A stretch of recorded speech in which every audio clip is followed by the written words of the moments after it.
сохранить память и передавать ее последующим поколениям? В селе Янчиково Яльчикского района открылась аллея героев. Она состоит из памятников героям Советского Союза и социалистического труда. Какую философию несет в себе это место, выяснила наша съемочная группа.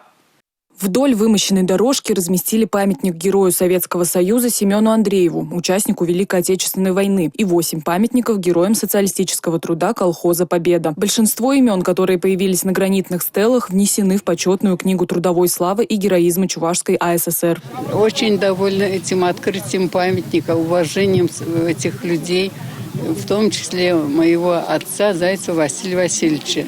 Благодарю всех, которые открыли, и довольны, что наших родственников, наших героев этого колхоза не забыли. Рядом с памятниками таблички, на которых рассказано о достижениях того или иного героя. Все это успели изготовить за короткие сроки, всего 2 недели. Каждая стела 1,5 метра в высоту. Как делится изготовитель, на каждую уходило не меньше 1 дня. Сложности добавляли некачественные фотографии, с которых делали гравировку. Наша организация «Ритуальные услуги по ГОСТ» города Чебоксары принимала активное участие в изготовлении памятников.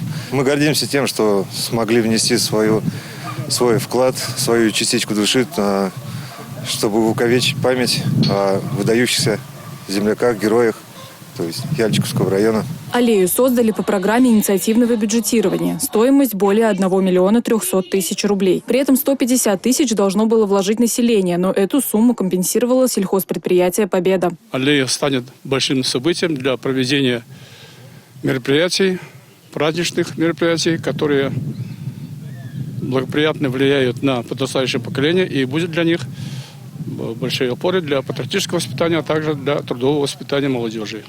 Память поколений должна быть вечна. После торжественного открытия рядом с памятниками посадили 12 голубых елей, которые будут напоминать своим величием о героизме уроженцев района даже спустя сотни лет. Анна Центовская, Петр Никифоров, Республика, Яльчикский район.